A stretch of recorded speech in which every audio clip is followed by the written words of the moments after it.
So we're going to speak about wealth creation. Wealth is derived from the Old English word weal, W-E-A-L, which means a general state of prosperity. So honestly, if wealth has become sequestered in the hands of the few, then it is no longer wealth, by definition. Because the common weal is the operative principle behind true wealth. And this is a principle I've been striving to advance broadly in my writings, and I want us to all understand that wealth is an actual principle of the universe, and it can be debased. Not totally debased, because we have intrinsic value. So this notion of wealth creation has to be also wedded to value creation. Now, you're creating value every minute of every day. Whether it's wiping up spilled milk, whether it's milking a cow, whether it's finding novel ways to fertilize your crops so that you're not dependent upon centralized sources of fertility, whether it's regenerative economics in the larger sense, which is something I espouse weekly on my radio show at kskq.org. Check it out. Look up Rogue Regenesis and you'll find a lot of information there. Regenerative systems must become the order of the day if wealth creation is our intention. Now, what I'm basically saying is you can't get rich in a system that isn't about the common weal. A system that is bereft of regenerative principles, a system which does not support the greater mass of beings to be prosperous, but rather is focused largely on an exclusive plutocratic group of wealthy, who in my view are not really wealthy, because as soon as wealth has become debased, it is a curse upon all of us. Okay, it's like the story of Uranus, okay, the Greek god. He actually was a miserly hoarder of all the power in the universe, and Gaia and Kronos conspired to cut off his balls and throw them into the ocean so that all would be able to partake of that power. Because whose anus are you talking about? In general,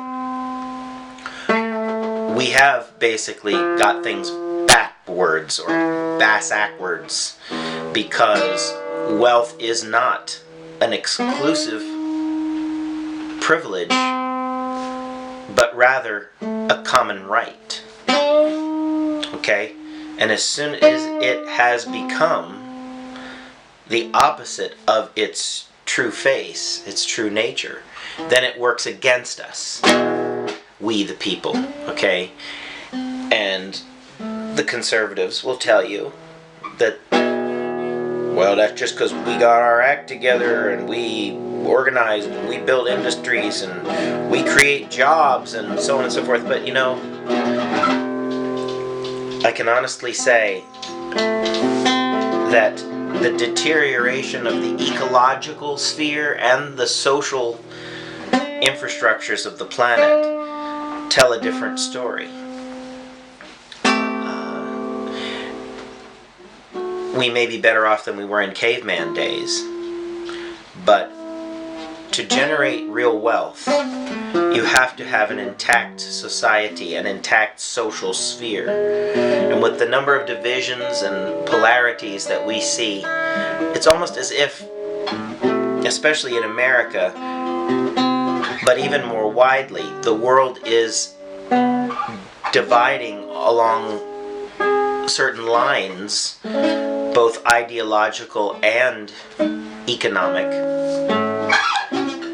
that again speak to the fact that the hoarding of wealth in private coffers actually destabilizes and toxifies the entire prospect of people becoming genuinely prosperous. So these are very serious times that we're living through. Serious in that without a change, there could be some negative spirals, dramatic negative spirals that we will have to negotiate. But that is why I am striving to uphold the principles of regenerative economics on a daily basis. Wealth creation means finding those principles within yourself that are regenerative, such as art, such as culture. What will be the new basis of the economy and the society? What will become our salvation and our rock when the post-capitalist age comes upon us? Well, it will have to be things like reaccessing the commons, the common pool resources, and ensuring that even through legal means we are able to secure those rights. I have proposed the creation of social forestry cooperatives and collectives that would approach both public and private entities to ensure that permaculture food forests are put in place on these barren and disused lands. To me, this is tantamount to salvation, because we're basically trying to reinstitute society at another level, independent of the non-renewable modalities of economy, or at least parallel to.